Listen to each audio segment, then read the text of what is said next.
Y bueno, pues nada, ya empiezo yo haciendo una mini introducción. Sabéis que estamos dentro de lo que es el proyecto de emergentes, hacemos una serie de actividades mensuales y tenemos una actividad mensual que hemos denominado encuentros periódicos, donde solemos tratar de acercarnos a realidades de la organización, a aspectos o problemas o a perspectivas o visiones sobre lo que es el mundo organizacional, ¿no? Fundamentalmente en cómo puede ser la evolución. Hemos hecho en estos últimos meses, pues hemos ido viendo varios ejemplos de organizaciones o empresas que están trabajando ya desde otros paradigmas diferentes, desde el punto de vista de no tanta verticalidad y algo más de distribución horizontal de autoridad, información, liderazgo, etcétera.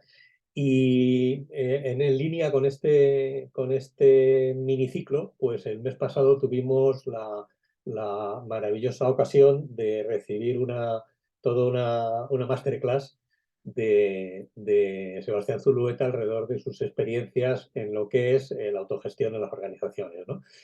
Y nos habló un poco, el leitmotiv era aceleradores y frenos de la implementación de la sociocracia en las organizaciones, ¿no? Entonces, fue una reunión súper, súper, súper rica y súper intensa, pero al final nos habíamos quedado sin tiempo para preguntas y había muchas.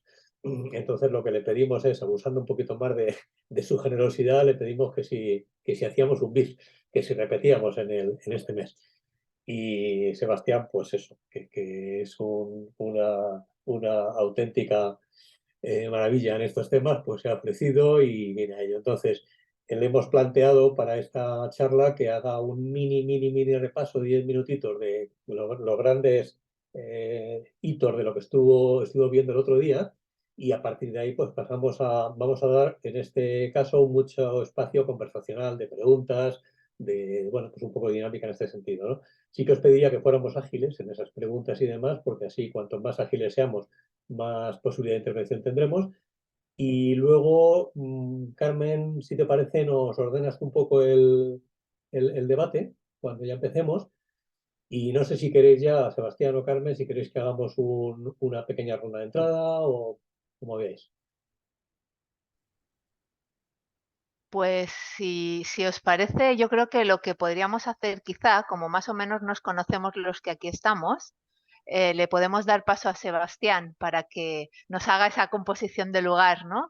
En cuanto a lo que vimos el mes pasado y a partir de ahí, si queréis, empezamos a construir entre todos, ¿no? Empezamos a realizar este proceso de inteligencia colaborativa a través de la suma de nuestras preguntas y de lo que nos aporta Sebastián en este sentido con respecto a la sociocracia. ¿Sí? ¿Parece?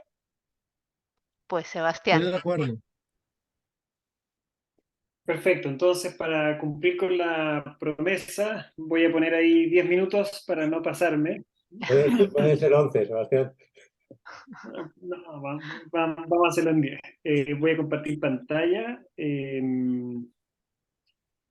y me pongo aquí a repasar. Ustedes me dicen si se ve o cualquier cosa, ustedes hacen señas o me Ujú. avisan. Bueno, la charla fue aceleradores y frenos en la implementación de la sociocracia a partir de dos casos. Uno, América Solidaria, esta organización donde fui director ejecutivo por 13 años, y otra es una empresa familiar de mi padre.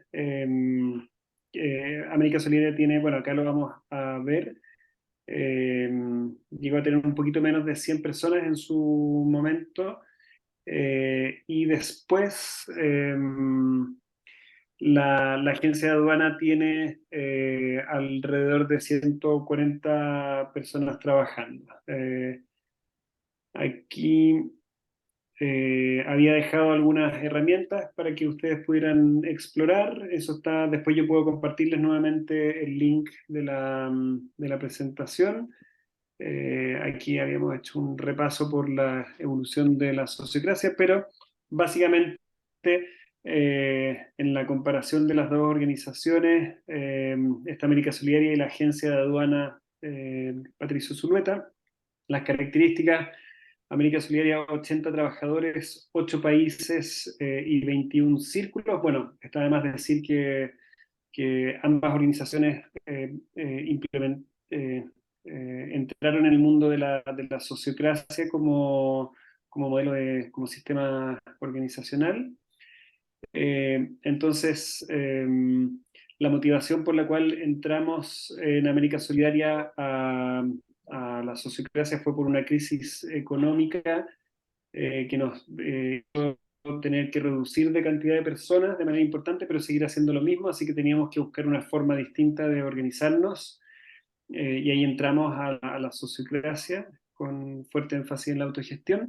Lo implementamos entre el 2017 y el 2021, y nació desde el círculo general y el secretario ejecutivo o director ejecutivo, que era yo, pero no llegó al directorio y hubo una permanente tensión con el directorio, amable tensión. De alguna manera a mí me tocó acompañar el crecimiento de América Solidaria de una organización en que éramos 5 personas a una organización de casi 100 personas, entonces yo fui gran responsable del modelo que al final a mí ya no me gustaba tanto, ¿no es cierto? Pero bueno, y el directorio también comulgaba más bien con la invitación original que le habíamos hecho, que era una organización más bien piramidal en el lenguaje de Frédéric Laloux.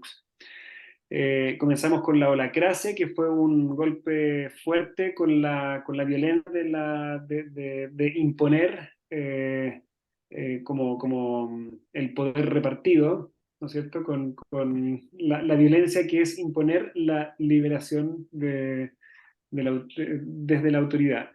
Después entramos a la sociocracia 2.0 y después al discipular sociocrático. La estrategia de implementación es de libro, la que propone la holocracia, que es de la noche a la mañana, se firma la Constitución y entramos ahí y empezó la resistencia, porque Sebastián y el directorio que acompañó también esto, iluminados, imponen estas cosas nuevas.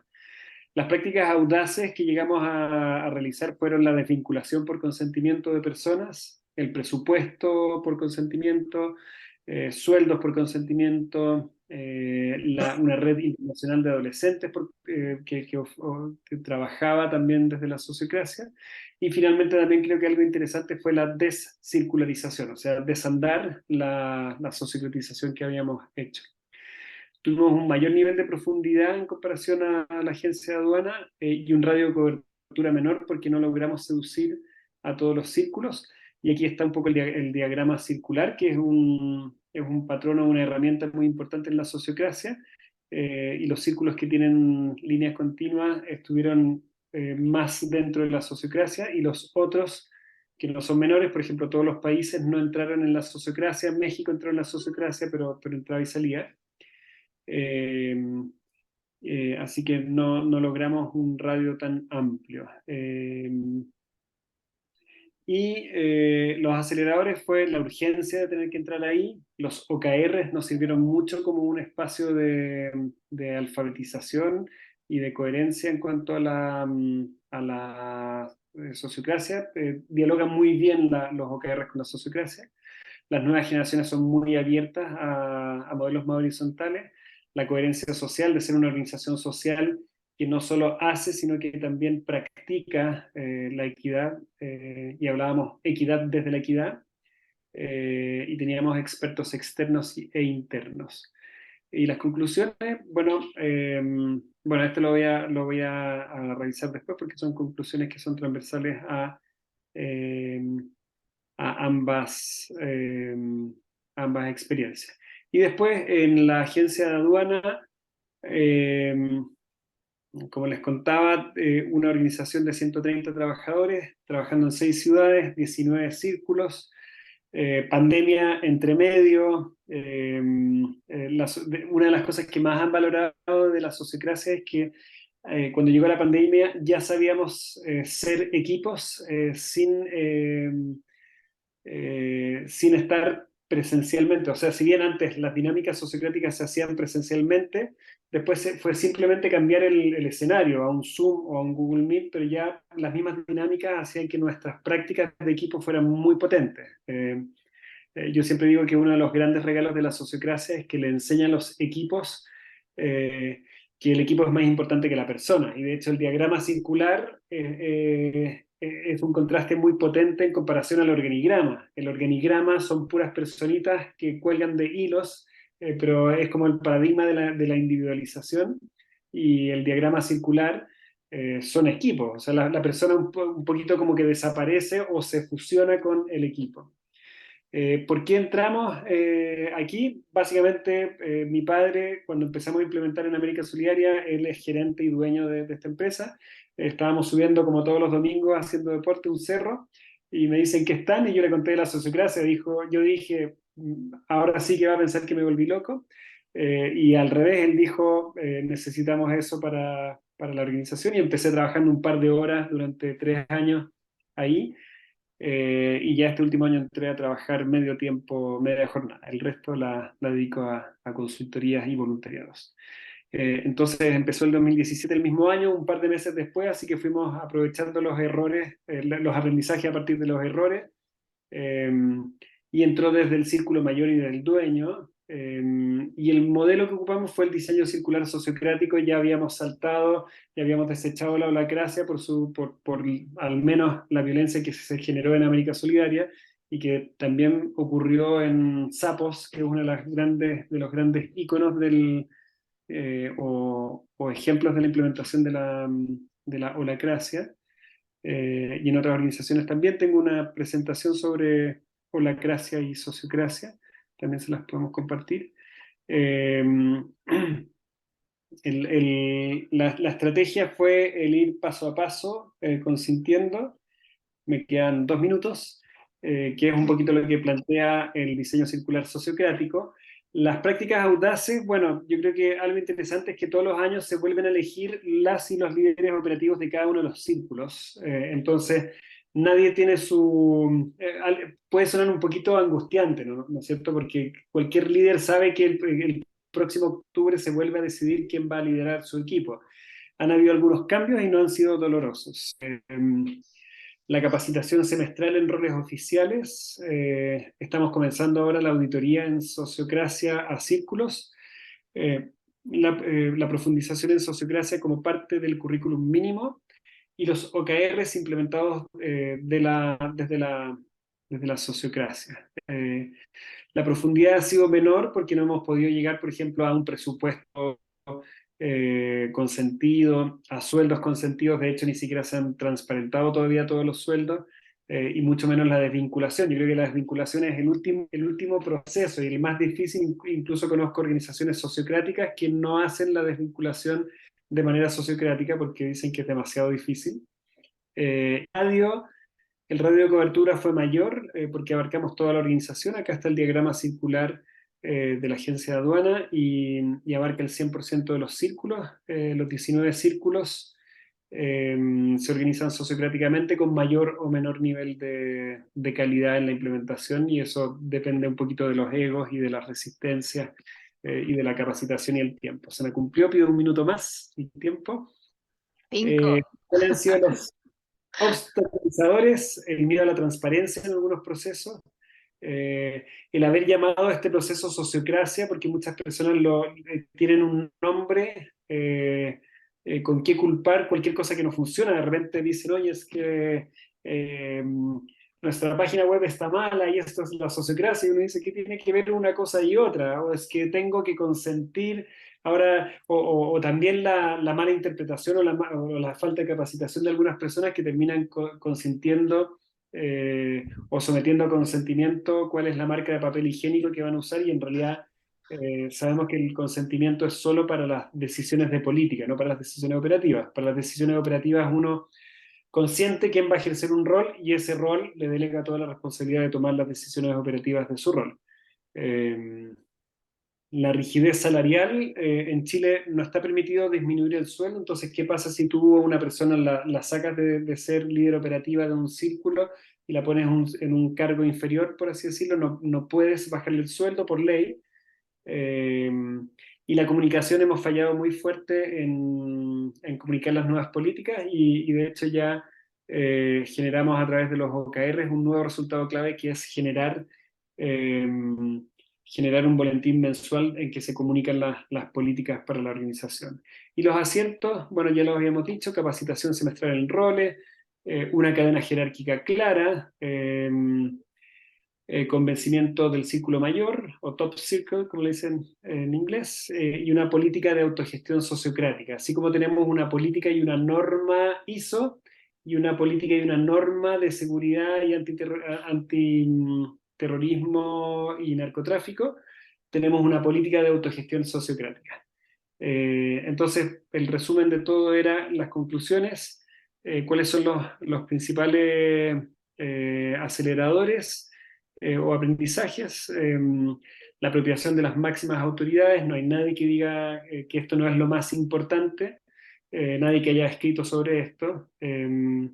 Normas que expliciten la sociocracia, es muy importante saber qué es la sociocracia y qué no es. Capacitación en todo momento, una cadena jerárquica clara. Ahí hay un autor de los Países Bajos, neerlandés, que también le dicen holandeses, pero en realidad son neerlandeses, que enfatiza mucho en esto. La integración con todos los procesos, incluso con la ISO y con las políticas de antiterrorismo y antinarcotráfico, y el consentimiento progresivo. Entonces, ese es como un breve resumen para quienes no estuvieron la vez pasada de lo que fue la presentación la semana pasada. Aquí a los documentos que les puso recién Pedro, agrego otro que es un proyecto de artículo que estoy escribiendo sobre la autoevaluación, que es parte de los círculos en temas de sociocracia, que es parte del proceso de auditoría en sociocracia que estamos haciendo. Y les voy a compartir otro documento en un segundo más, que es la política de autogestión sociocrática de la Agencia de Aduana, que es como nuestro equivalente a la norma ISO de la ISO, que en el fondo tenemos la norma ISO y tenemos la norma antiterrorista, y le digo antiterrorista, pero se llama OEA, que no es Organización de Estados Americanos, sino que tiene otro significado, y también tenemos la norma de autogestión sociocrática. Ahí termino y abramos las preguntas, que es lo más interesante. Pues muchísimas gracias, Sebastián. Siempre muchísima claridad en tu exposición, aunque fuera así de rápido en el día de hoy, pero creo que quedó bastante claro por lo menos los puntos que tocamos, ¿no? Y desde ahí invitamos a que reviséis la anterior charla, que creo que ahí realmente sí que te explayaste y estuvo pues bien concisa, ¿no? Tu exposición. Y si os parece bien, abrimos, porque yo creo que surgen muchísimas preguntas, ¿verdad? A raíz de lo que Sebastián cuenta. Si os parece bien, podemos empezar por alguien que tenga la claridad de una primera pregunta y empezamos, si os parece, a construir desde ella, ¿vale? Para ir entendiendo cómo fue esto y cómo podemos empezar un proceso donde implementemos esto que no queremos llamar que es sociocracia, ¿no? Como decía bien Sebastián, para no achacarle, ¿no? La condición de enemigo de nadie. ¿Sí? No sé si a alguien de entrada le surge alguna pregunta que podamos lanzarle a Sebastián. A Jack, ¿sí? A Jack y a Juan. Pues Jack, si quieres empezamos por ti y continuamos con Juan. Fantástico, gracias. Lo que, digamos, no estuve en la clase pasada, así que con lo poco que vi ahora del resumen, hago mi pregunta, ¿vale? ¿Con qué herramientas y cómo hacen ese análisis inicial para saber por qué las personas hacen lo que hacen y se comportan como se comportan en una organización? Para de ahí en más poder articular toda la implementación de este modelo, ¿no?, que llevan adelante, que sería la sociocracia. Jack, tu pregunta está orientada como a cómo llegamos a definir que era necesario entrar en la sociocracia. ¿O me podrías profundizar un poquito más la pregunta? Sí, a ver, el modelo que está detrás de la sociocracia es el de Spiral Dynamics, ¿no es cierto? Claire Graves y, digamos, toda la evolución doble hélice, etcétera, etcétera, que ya conocemos. El tema es cómo evalúen ustedes el estado inicial para saber en qué estado, vamos a llamarlo, de intenciones cognitivas se encuentran las personas para poder realmente acceder, y aparte, si eso también se hace desde la cabeza hasta el último empleado, en una estructura piramidal que es la preexistente generalmente, porque también en un momento dejaste entrever que el directorio no se sujetó a eso. Entonces, y que ahí había un poquito de roces. Así que bueno, ahí está el tema. Perfecto.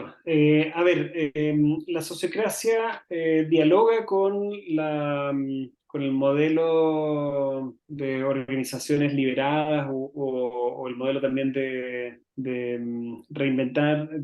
organizaciones reinventadas de Frédéric Laloux. Pero en realidad es un modelo súper específico eh, que, que- que no abarca todo, pero tampoco es completamente abarcado por el modelo de la Lux ni de la espiral dinámica, que en realidad lo que cuenta Frédéric Laloux es que que él quería dialogar en su libro con la espiral dinámica, pero le cobraban unos derechos de autor las personas de la espiral dinámica, que al final dijo, oye, ¿para qué voy a usar la espiral dinámica si Ken Wilber hizo la misma investigación? Entonces, él se basa más bien en en la teoría que es muy parecida con algunos colores cambian de Ken Wilber. Y efectivamente ahí nos regala Ken Wilber, rescatado, ¿no es cierto?, por Frédéric Laloux, un poco el camino evolutivo de las organizaciones. Y esto es súper interesante porque aquí yo más bien, Jax, como que pongo una pregunta.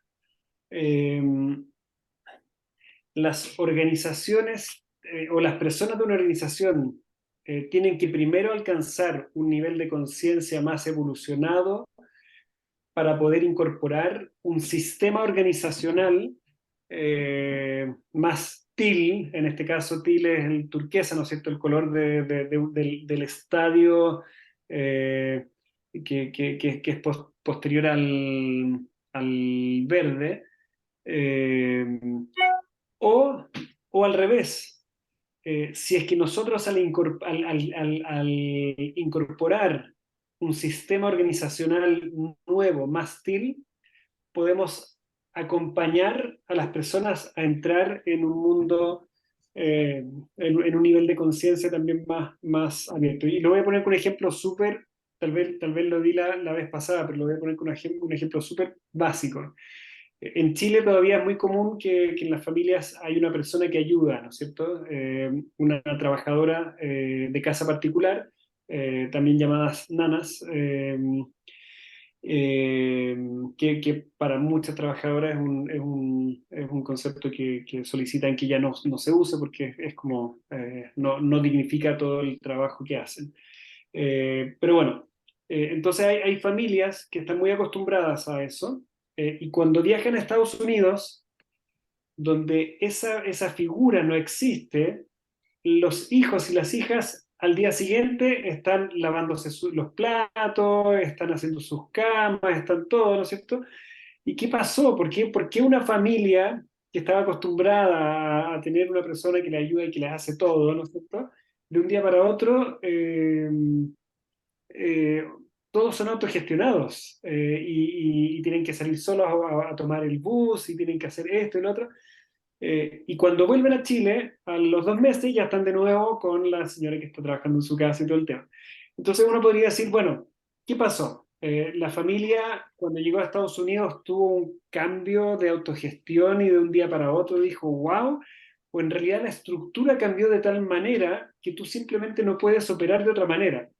Yo creo que con un sistema organizacional como la sociocracia, pasa un poquito eso.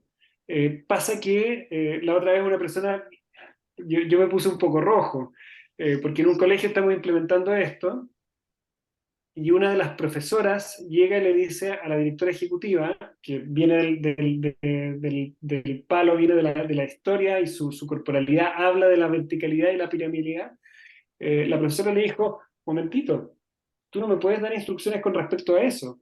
Ese es dominio de decisiones de mi círculo. Y hay otras personas que consintieron una cosa distinta a la que tú estás diciendo. Y yo me pongo así. Y después la directora ejecutiva decía, oye, pero imagínate la insolencia que me dijo esto. Y yo le dije, bueno, esto es perder el poder. O repartir el poder. Si queremos autogestión, si queremos que las personas se crean el cuento, que puedan sumar a la inteligencia colectiva, es eso. Entonces, no estoy respondiendo directamente a tu pregunta, pero yo diría que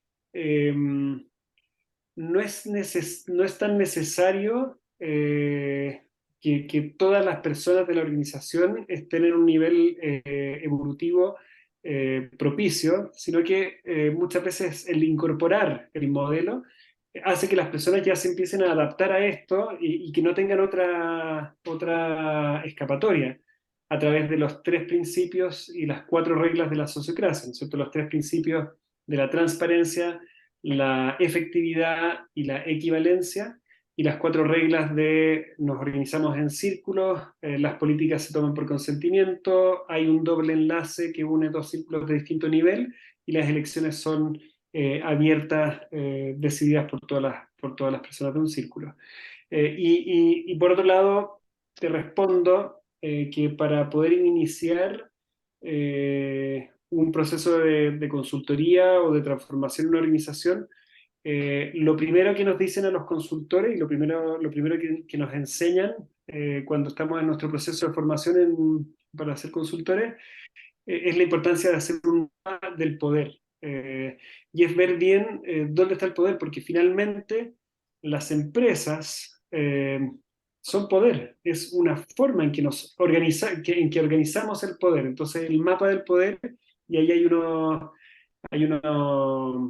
cuestionarios súper interesantes sobre mapear el poder en la organización, que muchas veces no es ni siquiera el gerente general, sino que es la esposa del presidente del directorio de una organización social uno no sabe. Entonces uno tiene que empezar a mapear y generalmente son esos los espacios donde uno tiene que empezar a hacer lobby para poder permitir que estas cosas avancen. Pero también me comprometo, Jax, después Pedro me puede recordar a enviarles el cuestionario del mapeo del poder.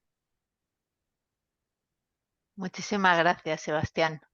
No sé si Jack, bueno, ok, nos pasa Sebastián el mapeo En realidad le del voy a dejar poder. la palabra a Juan, pero de lo que dijo ya surgieron 300 preguntas más, así que, Esto es. porque, Ahora, digamos, vamos está con, respondido a medias, ¿sí? ajá, vamos componiendo ahora porque vamos a ver un poco lo interesante de realizar esto entre todos. Bien es cierto lo que comentas, que aquí se abren un poco las paradojas de la sociocracia, ¿no? Es como, ¿qué va antes, la gallina o el huevo, ¿no? ¿Qué va antes, la necesidad de hacer una concientización desde lo personal, o a través de las relaciones podemos llegar también a esa concientización de lo personal, ¿no? Es un poco... y de aquí, como bien dices, Jack, se abren muchísimas cuestiones. Pero demos paso ahora a Juan y continuamos elaborando, si os parece. ¿Sí? Gracias, Carmen. Sebastián, hoy un placer escucharte.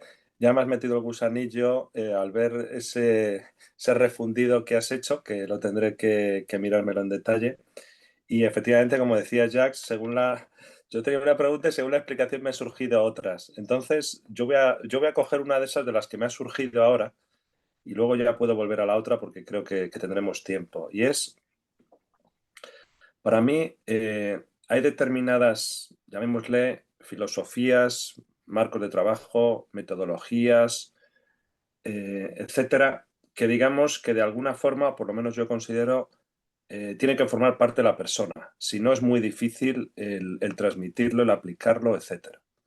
Entonces, me pasa, por ejemplo, y pongo un ejemplo que es clarísimo, siempre lo digo, para todo el tema relacionado con la meditación, llamémosle mindfulness o como queramos hacerlo, puede ser súper teórico, pero si eres alguien que llevas vidas Z o llevas meditando durante no sé cuánto tiempo y lo tienes interiorizado en tu vida, pues digamos que ahí surge la verdadera, digamos, esencia de ello. Entonces, lo mismo lo traslado al tema de la sociocracia. Nosotros tuvimos aquí una charla aquí en Emergentes, donde estuvo de los fundadores de Sofa. ¿Es Terra? ¿Cuál era, Pedro, que no me acuerdo ahora? Jerry. Jerry y Nora. Estuvo Jerry Koch. Y entonces, claro, Jerry resulta que la sociocracia la tiene aplicada en su cooperativa, digamos, de viviendas, o sea, es decir, la tiene integrada, interiorizada en la vida. Entonces, la pregunta, y digamos en esa línea, sería: ¿en qué forma la tienes tú a nivel personal y en qué forma consideras tú que alguien, de cara a llevarlo a nivel profesional, la tiene que tener interiorizada o aplicada a nivel personal, que forme parte de él?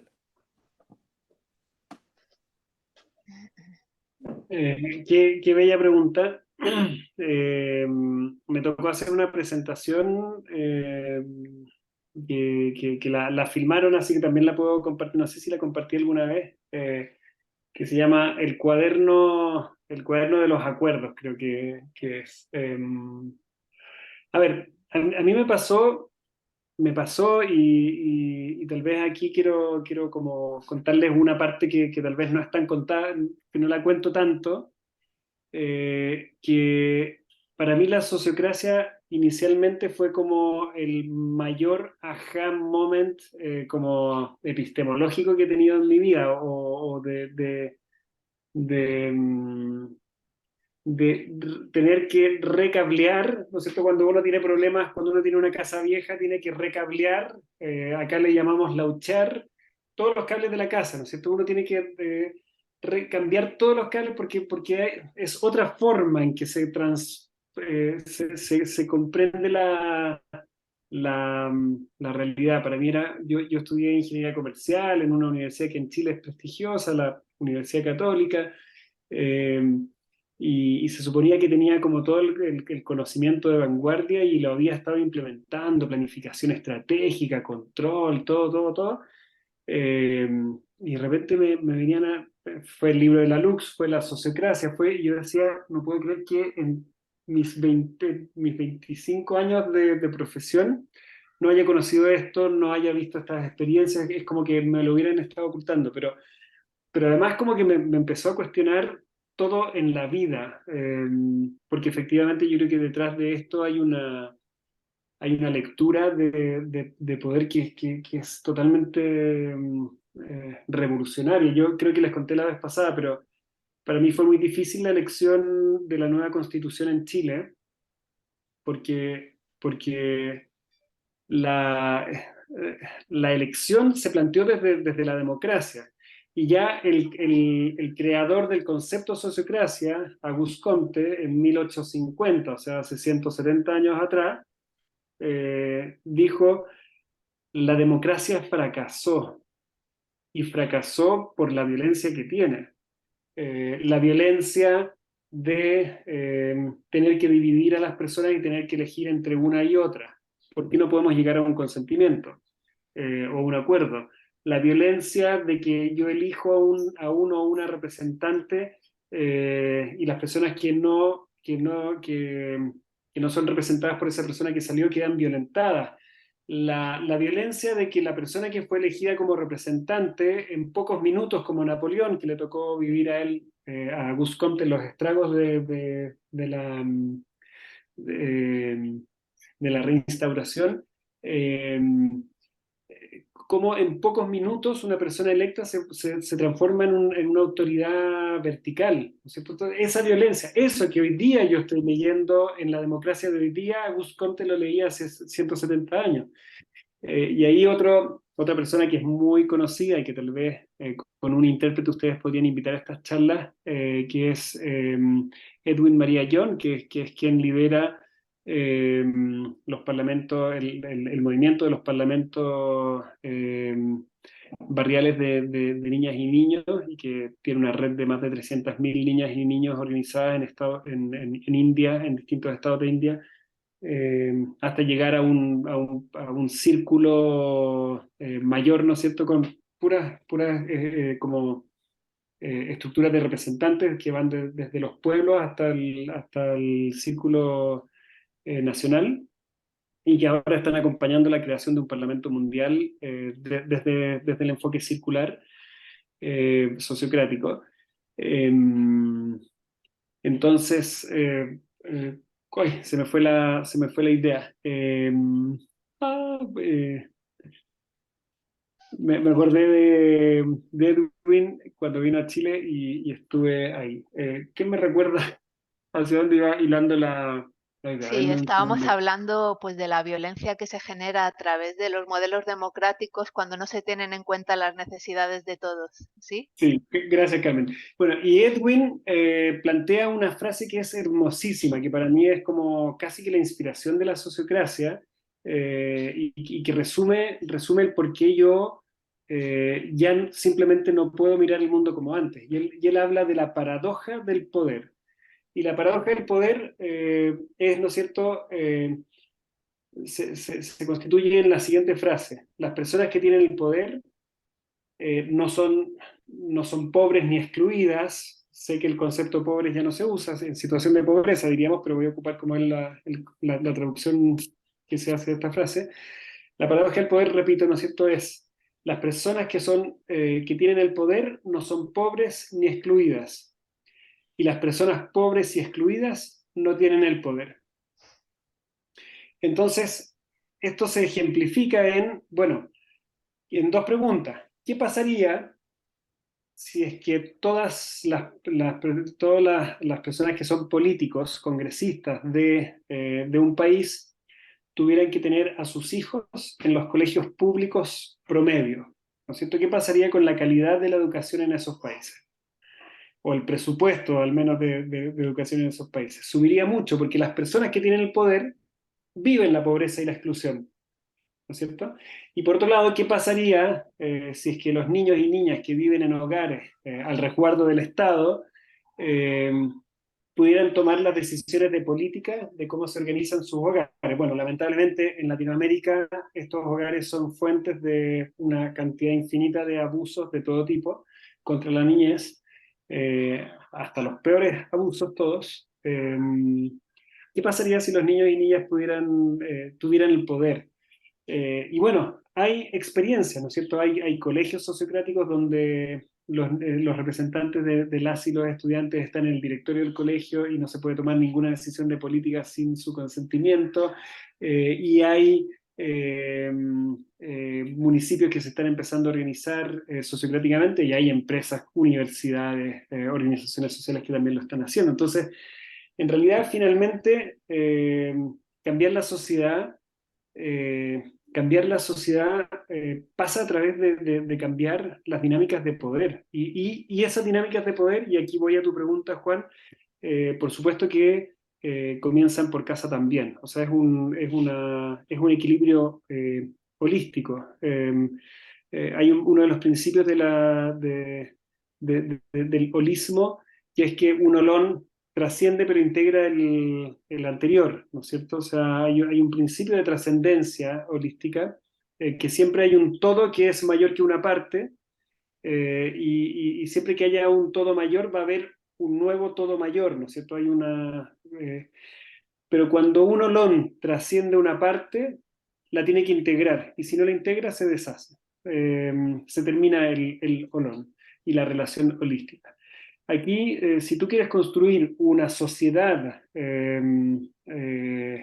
liberada, tienes que tener organizaciones liberadas, u organizaciones, sí, pongámosle liberadas o evolutivas. Y si tú quieres tener organizaciones evolutivas, tienes que tener personas evolutivas. Y si tú quieres tener personas evolutivas, por supuesto, tienes que tener familias evolutivas. La familia es la principal organización donde nos formamos, donde se forman las personas. Y si es que finalmente tú tienes una democracia, como pasa en Chile, donde en la mayoría de las familias se vive la piramidalidad, la autoridad, porque en las familias sigue habiendo mucha violencia, aunque en los colegios ya no tanto, porque está regulado, pero ¿quién puede regular el correazo hacia los niños? En Chile es muy común, ojalá que cada vez menos. Yo lo viví, me imagino que muchos de ustedes sí, también. Bueno, y cómo empezar a desarticular eso es interesante porque cuesta.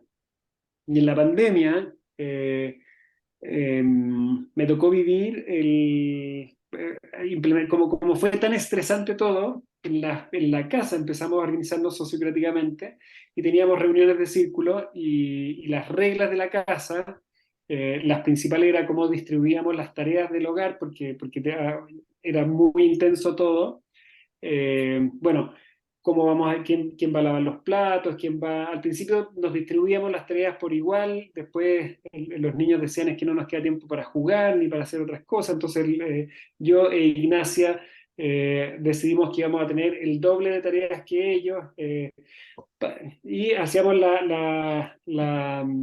las decisiones por consentimiento, teníamos reuniones de círculo con una pizza en el centro para hacerla más entretenida. La hacíamos dinámicas, cortas, entretenidas.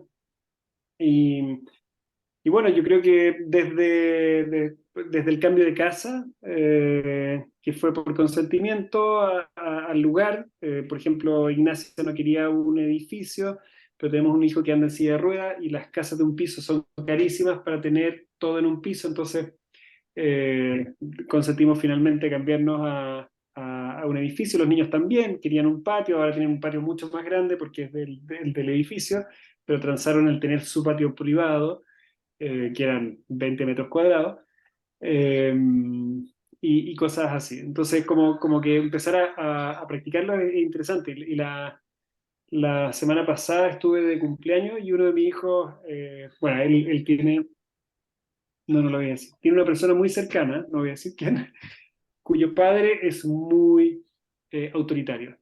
Entonces, bueno, típica dinámica de saludos, que cada uno tenía que decirle algo al papá, y mi hijo me decía, papá, yo he aprendido a valorar que en la familia nos damos espacios para aprender, para equivocarnos, para tener mucha libertad.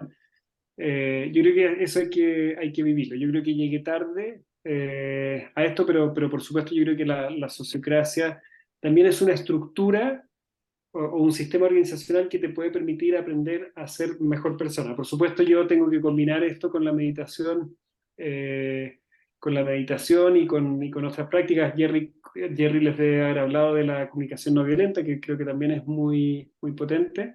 Pero bueno, creo que son prácticas sostenibles, sustentables. Y en este caso yo creo que hay que invertir el dicho y uno debiera decir quien puede lo menos, puede lo más. Hay un dicho acá, no sé si existe allá, quien puede lo más, puede lo menos. Aquí quien puede lo menos, puede lo más. Si es que lo logramos hacer a nivel de familia, yo creo que podemos transformar las organizaciones y la sociedad.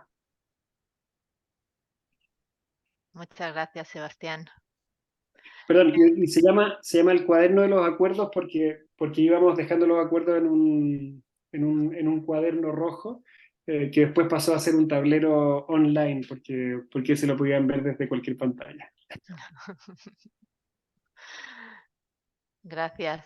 Pedro, creo que tenías la mano levantada, ¿verdad? Sí. Sí, yo quería, a ver, por una parte tenía un montón de preguntas y tengo un montón de preguntas, pero yo a ver si logro canalizarlas. Por una parte, algunas ya me las has dado contestadas. Tenía, por ejemplo, una pregunta sobre la política de autogestión sociocrática, cómo la habíais construido. Si nos la vas a facilitar, pues oyes, agradecidísimos porque ya está respondida la pregunta, ¿no? Ya está puesta en el chat. Genial. Entonces, dos o tres cosillas. Uno, conectando con lo que habéis estado comentando, yo creo que el diálogo inicial, las dos o tres primeras preguntas, y ese que comentaba Carmen, que es primero el huevo o la gallina. A mí me impactó mucho una frase de Gil Charest, que es otro de los gurús de, en fin, todo este tema de difusión de la sociocracia, que hablaba de que no hay cambio de cultura sin cambio de estructura. Podemos asimilar el cambio de cultura también en la evolución del nivel de conciencia.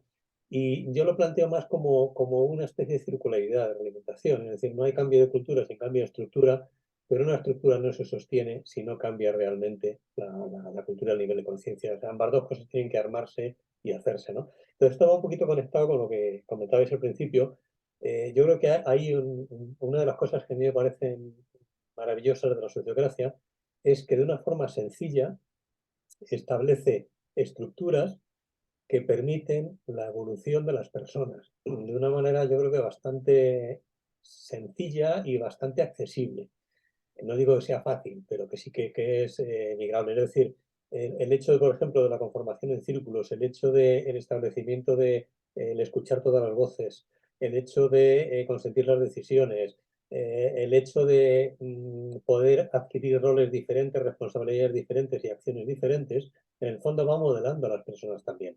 Es decir, una estructura está modelando la forma de hacer de todos tanto de un punto de vista individual como de un punto de vista relacional. Es decir, es algo que yo creo que el propio grupo se va ayudando y lo va conformando de manera muy natural, ¿no?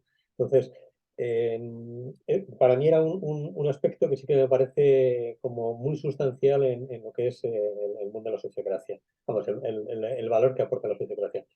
Y luego tengo un montón de preguntas, pero voy a arrancar con algunas más sencillitas.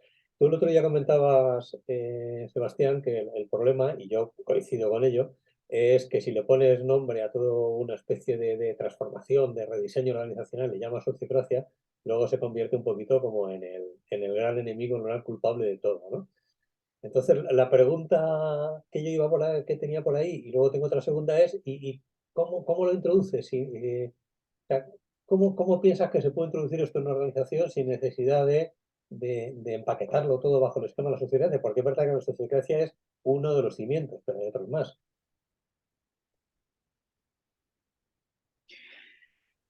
Bueno, voy para allá. Solo hacer referencia a esto de no hay cambio de cultura sin cambio de estructura. No puedo no pensar en los 4 cuadrantes de King Wilber, que es un gran inspirador, pero en el fondo, claro, la cultura debe ser una de las cosas más difíciles de cambiar, pero tanto la cultura como o sea, la cultura y la estructura están en el colectivo, ¿no es cierto? En los 2 cuadrantes de abajo, en el nosotros, por así decirlo. Quiero hacer una pausa ahí. Dale. En base a lo que apunté que comentó Pedro de la cultura y en base a lo que acabas de decir tú, Zuleta, el colectivo, estoy de acuerdo, pero acuérdate que el colectivo se basa en lo que ve y escucha, y lo que ve y escucha desde, desde mucho tiempo ha sido el fuerte, el media, la televisión. Entonces, la cultura ya se ha cambiado de ser algo realmente de raíz a ser algo impuesto por una moda, del grado de que yo la cultura actual, yo no la puedo ver como cultura de raíz, yo la veo como cultura por moda. Esa es la única pausa que quería hacer. Adelante. Vale, si os parece, continuamos, vamos siguiendo las intervenciones y después, cuando por ejemplo acabe Sebastián, incorporamos la propia. ¿Vale? Israel, gracias. Sebastián. Súper. No, pues solo para terminar, ¿no es cierto? Es que no solo hay, o sea, lo que dice Ken Wilber, sí, por supuesto tenemos que cambiar, para cambiar la cultura tenemos que cambiar la estructura y los procesos y básicamente el sistema organizacional, si lo llamamos al lenguaje organizacional. Pero también están las 2 dimensiones del yo, ¿no es cierto? La dimensión del yo interior y exterior, que el yo interior son las actitudes, las emociones, los valores, las aspiraciones, y el exterior es cómo nos comportamos, ¿cierto? Entonces es un poquito más complejo, pero lo que dice Ken Wilber es que para cambiar la cultura no podemos hacerlo directamente, hay que cambiar la infraestructura, los valores, las conductas y las prácticas. Así. Un matiz en esto, Sebastián, estoy de acuerdo. Pero para mí la gracia, lo que aporta de valor la sociocracia, como, si quieres, como estructura, por llamarla de alguna forma, que no es así, pero bueno, es que facilita esa parte de lo individual, del yo y lo relacional. Es decir, que la sociocracia, además de cambiar la estructura, si quieres, en lo colectivo, y realmente lo que está incidiendo para mí es el grandísimo valor de la sociocracia, es que verdaderamente está haciendo que las personas y las relaciones entre las personas cambien por el propio hecho de trabajar en esa estructura, de una manera como muy sutil y muy natural. Y la gente al cabo del tiempo acaba diciendo, pues yo no sabía qué tal, o yo me he dado cuenta de no sé qué cosas. Es decir, a mí es lo bonito que están los 4 cuadrantes están metidos ahí realmente, ¿no? En este esquema. A lo mejor lo expresaba mal hablando solamente de estructura. Y la pregunta que Totalmente. te hacía es, No, no sé. ¿cómo llamamos a esto en una organización?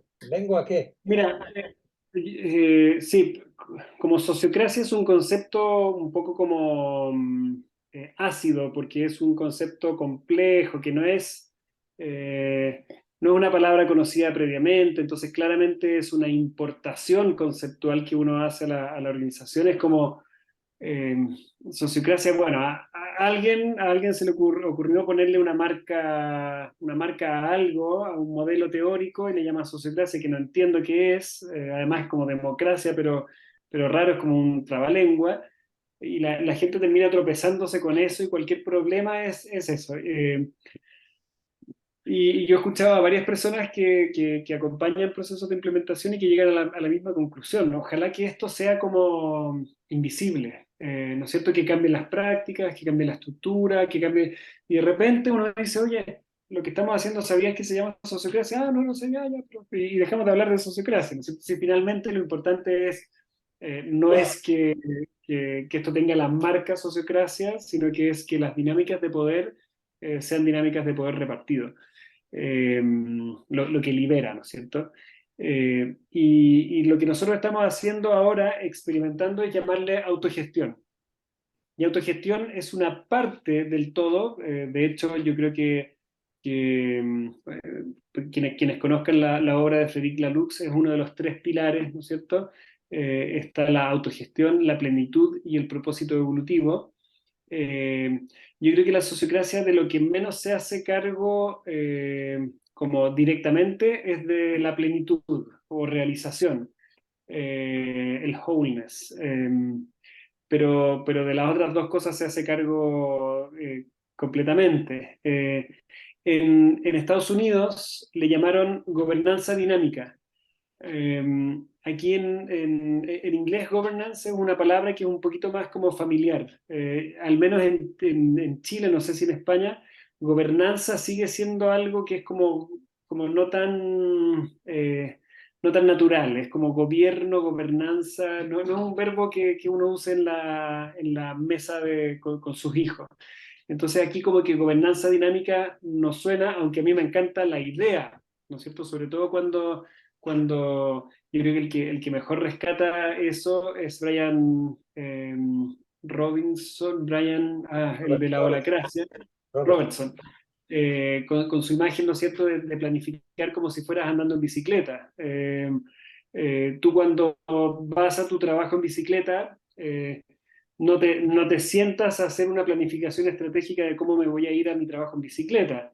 Simplemente partiste y si es que hay una calle cerrada, das la vuelta y después si es que hay un accidente, bueno, frenas, ayuda a la persona. Van pasando cosas, esa es la gobernanza dinámica, no es que uno, como antiguamente existía el marco lógico y casi que no podías mover una silla si no estaba en el marco lógico, después la planificación estratégica que es un poquito más liberadora, los OKRs que son mucho más liberadores, pero básicamente a mí me encanta el concepto de gobernanza dinámica, pero al menos aquí en Chile no pega, pasaría un poquito lo mismo que con sociocracia. Y autogestión, si bien es una parte del todo, yo creo que es una buena punta de lanza, y por eso le estamos llamando política de autogestión. Y cuando alguien se enoje con la autogestión, uno le dice, oye, pero ¿no te gustaría ser autogestionado y poder tener más poder de decisión? Sí, y entonces, ¿por qué critican la autogestión? Bueno, entonces es como algo que creo que ese es un concepto que ya está un poquito más preparado, una semilla o es una tierra que está un poquito más arada y que puede permitir que germinen nuevas cosas. Totalmente de acuerdo. Y déjame que enlace, ya sé que estoy ocupando mucho tiempo, pero cierro aquí con esto. Hablabas el otro día de la diferencia entre las nuevas generaciones, de cómo las están. ¿Podrías darnos alguna especie de refresco de qué diferencias encuentras tú entre las nuevas generaciones y las generaciones de toda la vida respecto a cómo entender este concepto de autogestión, por empezar a hablar así en estos términos? Sí, bueno, cuando yo conocí todo esto de de la sociocracia, efectivamente me di cuenta que iba en contra de lo que yo mismo había ido construyendo en todos mis procesos laborales y familiares y sociales en mi vida. Y nos pasó, por ejemplo, en el directorio de América Solidaria, que yo les decía, directorios que estaban compuestos por personas que tienen algo de poder en sus respectivos países, y que son muchas veces representantes de algo un poquito más tradicional, eh, y sobre todo de generaciones anteriores a las de las y los voluntarios, más de generaciones mías o mayores. Eh, y yo les decía, oye, traigo una propuesta de una nueva política que es elegir a un representante que participe en el directorio, un representante de las y los trabajadores. Me miraban con una cara y decían, eh, ¿tú crees que vamos a permitir que llegue un representante de los trabajadores acá? Esto es como tener al presidente de un sindicato tomando las decisiones del directorio y además por consentimiento que puede bloquear cualquier decisión. No, no, no. Eso por ningún motivo. Eh, Decisiones como esas, decisiones como el tomar las decisiones por consentimiento, el repartir el poder, el escuchar a todas las personas en todo momento, eran como cosas que decían, mira, a nosotros nos eligieron para estar en el directorio porque, porque somos quienes somos y para que tomemos decisiones. Y era así, pero es que está la organización y podemos tomar decisiones en conjunto y en armonía con toda la organización. No, entonces no, me estás quitando la invitación que me hiciste, que nos hiciste inicialmente. Eso es muy común verlo en todo momento. Eh, o cuando yo proponía cuando veíamos que habían direcciones ejecutivas que habían ido monopolizando el poder, oye, mira, no todo el mundo está consintiendo que la persona siga, creemos que deberíamos cambiar la política y reelegir a los liderazgos operativos cada cierto tiempo. Por ninguna manera, aquí nosotros decidimos esto. Bueno, eso es lo típico que uno va encontrando como a través de frases o conductas, y en las nuevas generaciones era como, oye, esto es obvio, o sea, lo hacían como una causa propia, armamos una red de adolescentes y ya organizándose entre todos los países de Latinoamérica, haciendo elecciones abiertas. Acá en Chile tuvimos hace 12 años lo que se llamó la Revolución Pingüina de escolares. Todavía se usa mucho en Chile en los colegios, en la mayoría de los colegios, la chaqueta azul y la camisa blanca, entonces parecen pingüinos, les decimos pingüinos. Y uno no sabía con quién hablar, porque los representantes cambiaban todos los días. No había una autoridad única y monopólica, vertical, presidencialista, no. Tenían vocerías que iban cambiando y ellos no aceptan una vocería única, un Dios que está iluminado. Así que yo creo que las nuevas generaciones van a estar mucho más abiertas a esto, aunque sí he tenido experiencia con nuevas generaciones que ya están alfabetizadas en las prácticas políticas, o sea, personas que han trabajado en el mundo público, eh, que encuentran amenazante la sociocracia, porque es perder el poder, es perder su oportunidad de aferrarse a un puesto en algún congreso o en algún ministerio o en algún servicio público y ya empiezan a decir, no, esto aquí no. Muchas gracias. Muchas gracias, Sebastián. No sé si alguno de los presentes que no haya... Emilio, no sé si querías ponerle también voz a alguna pregunta para que le podamos hacer a Sebastián. No, el micro. Sí, eso es.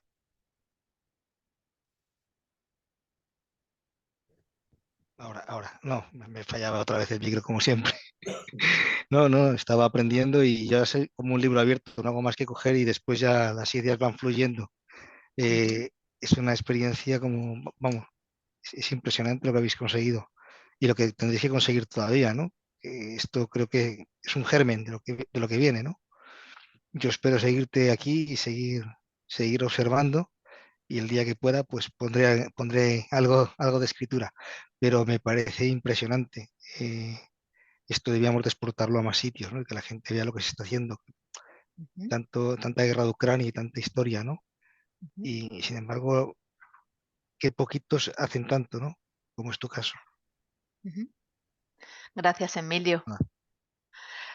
A mí me surge también otra pregunta, Sebastián. Tú comentabas cuando nos hablaste de las dos experiencias en las que habíais implementado la sociocracia, que una de las motivaciones había sido la crisis, ¿no?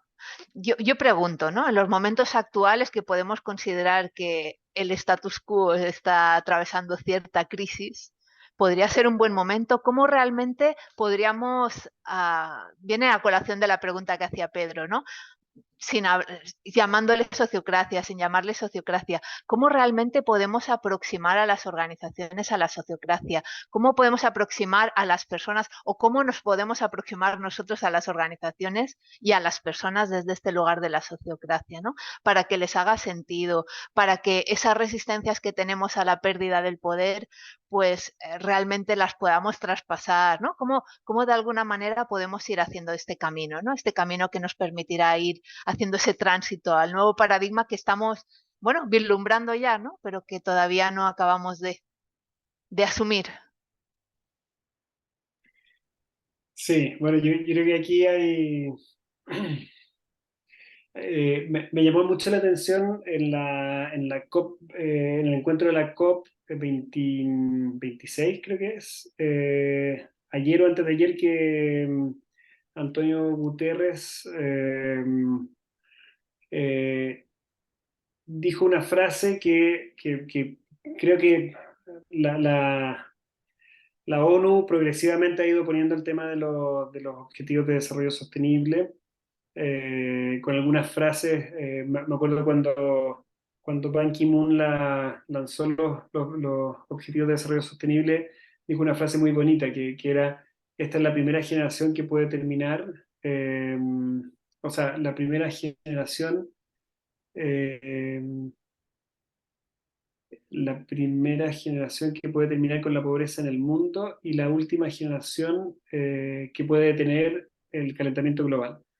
Y Antonio Guterres ayer dijo, vamos camino a un infierno climático. Y era como, wow. Y, y, y después dijo, y no solo no ponemos el freno, sino que seguimos apretando el acelerador.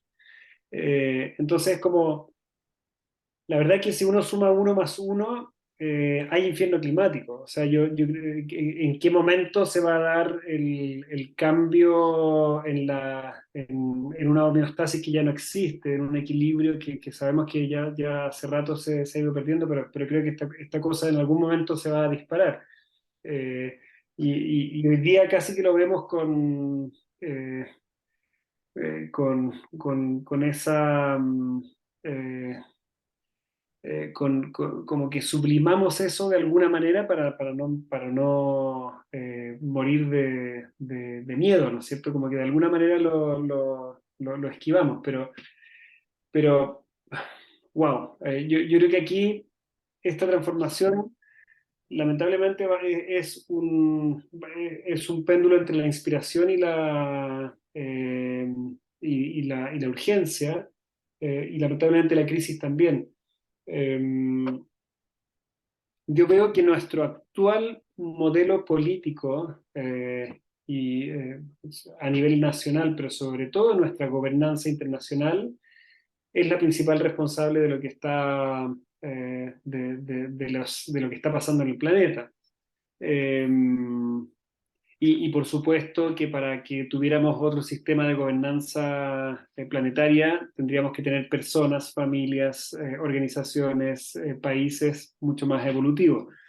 Pero esto de la autonomía democrática, que es como el mantra más importante en todas las organizaciones en todos los países, ¿no es cierto? Ok, perfecto, di lo que quieras, pero nosotros tenemos autonomía democrática. Para mí es la base eh, de la autonomía brutal que nos lleva a lo que está sucediendo hoy día. no puede haber autonomía sin heteronomía si es que queremos la sostenibilidad. Entonces es tan importante la autonomía democrática como la heteronomía democrática. Hoy día heteronomía es casi que una palabra pecaminosa, ¿no es cierto? Es como, ah, mira, otros deciden por mí. La autonomía es como el mantra, es como lo más importante. Tiene que haber una combinación y la gobernanza planetaria tiene que combinar la autonomía democrática rusa con la heteronomía democrática planetaria. Y yo creo que hoy día la democracia no lo permite, porque es violenta, porque divide, porque separa, porque como que reifica las autonomías. Pero, pero el camino debiera ser mucho más sociocrático. Y cuando nosotros vemos la dinámica de jerarquía circular, que es la que se genera, ¿no es cierto?, en la sociocracia, uno dice, wow, ¿qué pasaría si es que la ONU efectivamente pudiera detener y cambiar a Putin cuando ese país, ¿no es cierto?, ataca como está haciendo hoy día a otro país? Claro, Rusia va a decir, oye, autonomía democrática, sí, pero lo siento, aquí también hay una heteronomía que hay que cumplir. Y finalmente lo llevo al ejemplo del cambio climático. Los objetivos de desarrollo sostenible son una declaración de buenas intenciones y cada país, cada estado dentro de cada país, cada autonomía dentro de cada país lo aplica en la medida de lo que quiere. Pero eso debería ser una ley como máxima. Y seguimos ahí con decisiones políticas que siguen aumentando el calentamiento global. Bueno, entonces yo creo que cuando ocurra la crisis vamos a generar el gran aprendizaje de que tenemos que cambiar la forma de organizarnos, así como cuando se terminó la triste Segunda Guerra Mundial, cambió la forma de organizarse el mundo y de entender también el rol de la persona en el mundo, la Declaración de Derechos Humanos, etc. Y sin embargo, no hay nada que enseñe más que la inspiración. O sea, yo creo que esto es simplemente, lo que acabo de decir es simplemente lo que va a pasar, que vamos a generar un gran aprendizaje de una gran catástrofe. eh, y, y sin embargo, yo creo que hay que vivir con las botas puestas. Y ese vivir con las botas puestas es desde generar prácticas que vayan seduciendo y que vayan inspirando. Y como dijo Juan hace algún rato, yo creo que lo que más inspira es la coherencia. Cuando nosotros pensamos en las grandes, o al menos cuando me han hecho la pregunta, ¿cuáles son las grandes personas que te han marcado en tu vida? Yo no pienso en ninguna persona que no tenga un mundo interior gigante y que sea muy coherente con ese mundo. Las otras personas podrán ser héroes pasajeros, pero ahí está un Gandhi, ahí está un Martin Luther King, ahí están las grandes personas que inspiran esos cambios. Así que bueno, yo creo que hay que vivir con las botas puestas y ojalá aceleremos lo antes posible un cambio cultural, estructural, valórico y conductual que es necesario. Ujú. Muchas gracias, Sebastián. No sé si alguien más quiere. Juan, ¿sí? ¿Y Pedro? Sí, Sebastián, bueno, continuando lo que tú habías dicho, que es lo que yo llamo los referentes, Mandela, Gandhi, Luther King, etcétera, que llevo diciendo mucho tiempo que estamos faltos de líderes, de referentes, aunque los hay a pequeña escala, pero no se les oye, como digo yo, porque cada uno de nosotros podemos ser ese líder y ese referente, que es esa coherencia que tú decías. Una pregunta que sí que me ha llamado la atención, que era la que tenía al principio. Has contado el caso de Zappos, que ha tenido éxito aplicando la sociocracia en la organización. Entonces, o por lo menos me ha parecido entenderla, ahora si no me la aclaras. Lo digo porque el problema que hay muchas veces, o sea, por un lado veo un gregarismo americano de que todo lo que venga de Estados Unidos es lo que se acaba implantando a nivel de metodologías, a nivel de todo tipo de cosas. Y al final, lo que tiene éxito allí se trata, por lo menos aquí en España, se trata de trasladar. Entonces, muchas veces con temas de sociocracia y similar, el problema es que conoces pequeños ejemplos de empresas que no conoce la gente donde se ha aplicado, pero que al final, si quieres por lo menos pues tener cierta credibilidad, entre comillas, porque el problema de esto es que hasta que no te pones con ello, hasta que no consigues ese cambio, hasta que no se dan todos esos pasos, pues no se puede ver realmente ese cambio. Y entonces muchas veces tiene que ser pues como pues una propuesta de fe. Entonces, de cara, no sé si venderlo o por lo menos posicionarse, ejemplos tú conoces así de grandes empresas o similares, porque luego yo de Zappos, no sé si al final es así por cómo te he visto, pero a mí me llama la atención porque lo he oído mucho a nivel de innovación, de las nuevas propuestas de experiencia con el cliente, de todo ese tipo de cosas, de cómo los empleados están súper a gusto, etcétera, pero nunca se ha entrado en detalle de cómo era esa organización, con esa estructura que tenía. Muchas veces se ve solamente, la imagen es el directivo de turno, pues que sería un loco entusiasta y que esa genialidad de esa persona pues es la que la ha llevado a cabo. Bueno, Zappos es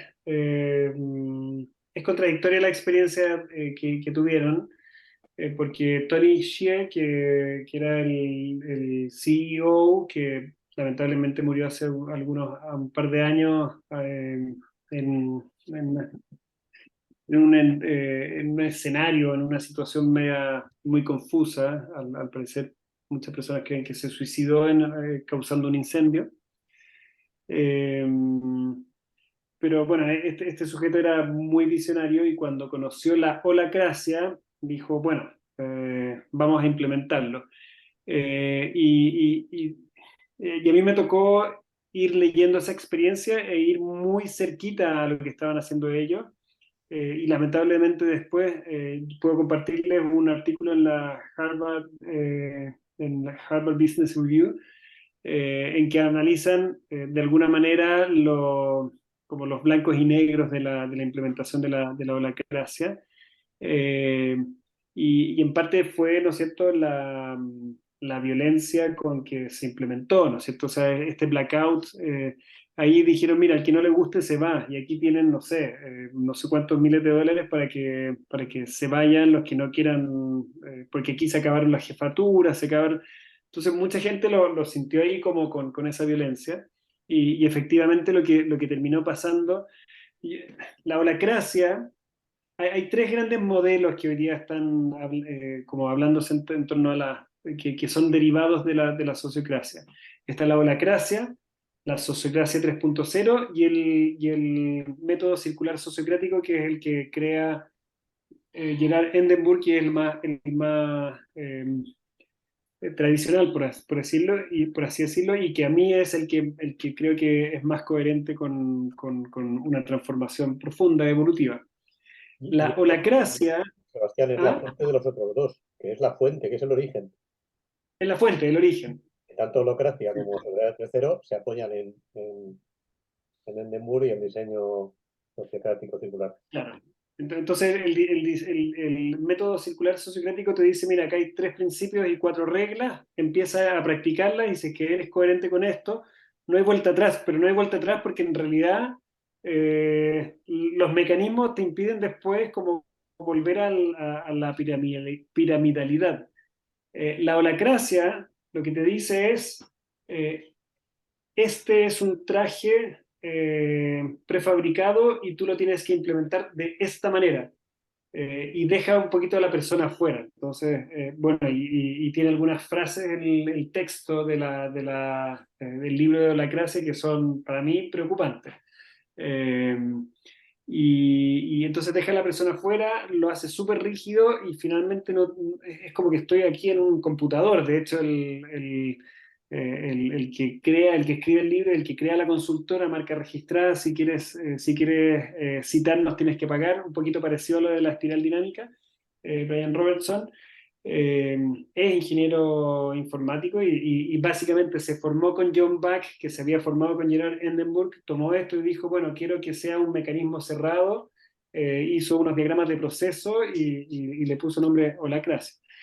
Y de la holacracia transitaron en Sapos ahora transitaron a la holacracia 3.0, perdón, a la sociocracia 3.0. ¿Y qué es la sociocracia 3.0?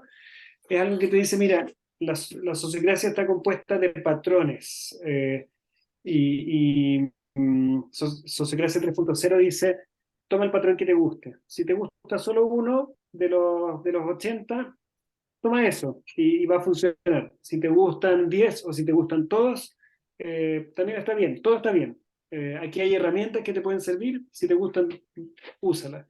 Y la sociocracia, el método circular sociocrático en el fondo te dice, empieza a implementarlo todo, pero la sociocracia finalmente es una sociocracia profunda, y de hecho transita. Las organizaciones sociocráticas tienen un devenir hacia las organizaciones liberadas. Ahí hay un texto muy potente que es We the People, la traducción al español lamentablemente a mí no me gusta, que se llama Nosotros el Pueblo, de John Buck, que habla un poquito de eso muy bien. Y volviendo a la pregunta Sí, si algún otro caso, aparte del de Zappos, te suena de que sirvan de referente y de apoyo para el problema de todo este tipo de cosas para que nos ayude a la hora de transmitirlo. Mira, hay un video hermosísimo que se llama Escuelas Circulares, que habla, y digo que es hermosísimo porque fue realizado con mucho talento artístico por una pareja, ella brasileña y él inglés. Escuelas circulares o circle schools, no, school circles, que también se los puedo mandar, y te rompe el paradigma de los colegios tradicionales. O sea, cuando tú ves ahí en imágenes a niños participando en reuniones del directorio de un colegio donde si no pone ese niño el pulgar hacia arriba no funciona, no se toma la decisión, tú dices, wow. O sea, para mí eso es algo hermosísimo. Después está, siempre se me olvida el nombre de pila, Romé, con doble M. ¿Ah? George. George Romé, que él se ha dedicado él es discípulo también de Gerard Endenburg y se ha dedicado desde el management, desde la gestión de como el análisis de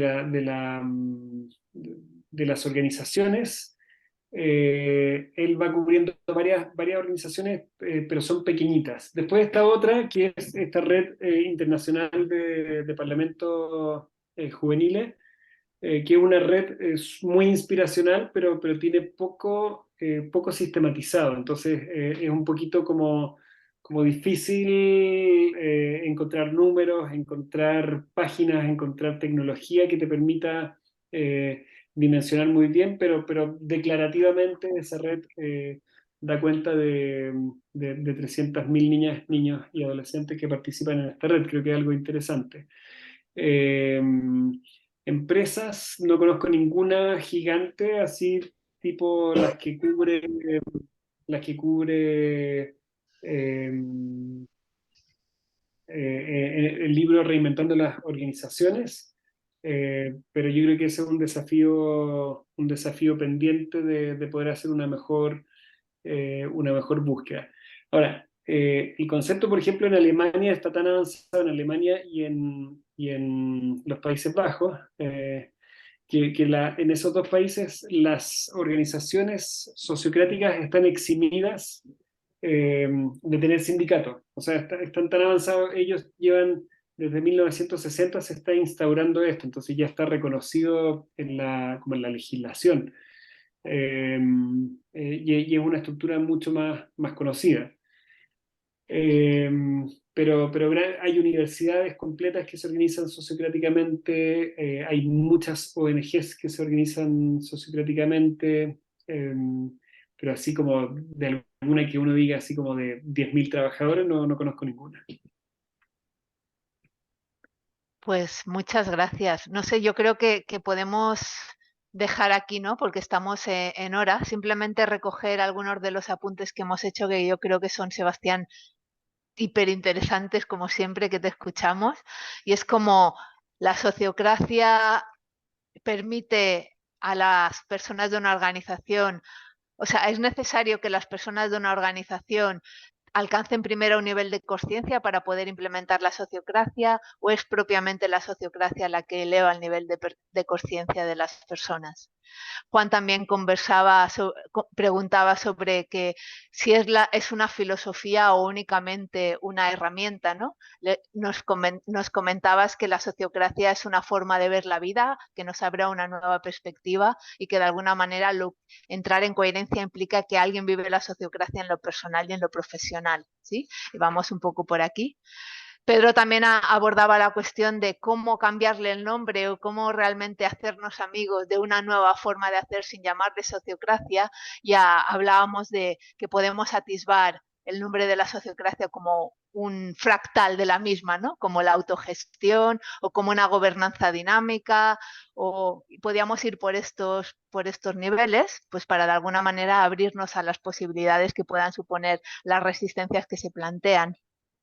Y también apuntabas la idea de que las nuevas generaciones propiamente tienen la mente mucho más abierta a estos nuevos formatos, ¿no? de relación, como la sociocracia, pero que a la vez aquellas nuevas generaciones que también han tocado ya parte del poder, pues pueden ya presentar o vislumbrar ciertas resistencias, con lo cual ahí a tener en cuenta esto también, ¿no? Y como cierre también comentabas que la sociocracia es inclusiva, y que apuntabas también que como que los niveles de conciencia superiores son inclusivos de los niveles de conciencia inferiores, y eso es una de las premisas que se da dentro del formato de la sociocracia, ¿sí?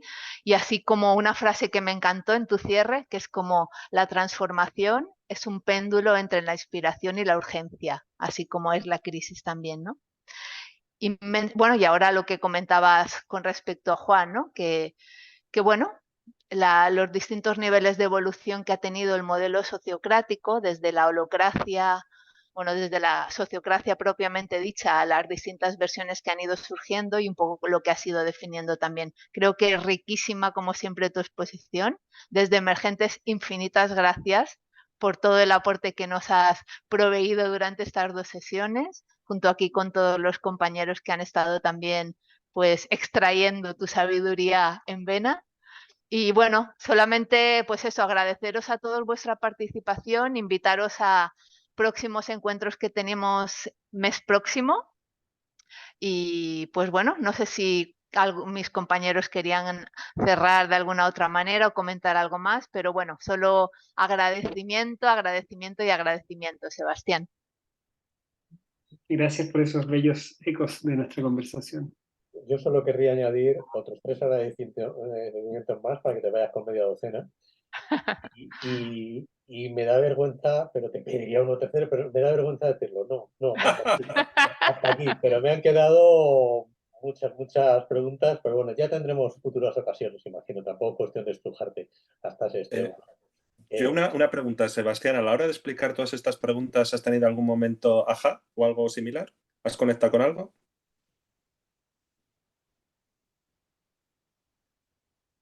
Me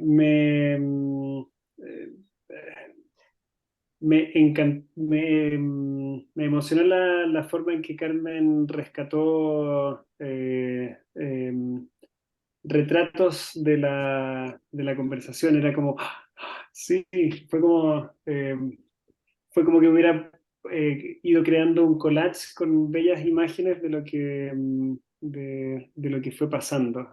Así que aprendo de eso y trataré de hacerlo en un futuro en otras conversaciones. Fue muy desde la pasión y desde la reflexión. Muchas gracias, Muchísimas Sebastián. gracias, Sebastián, y a todos. Un abrazo muy grande. Próximo mes. Gracias. Venga, Hasta hasta luego. luego. Hasta luego.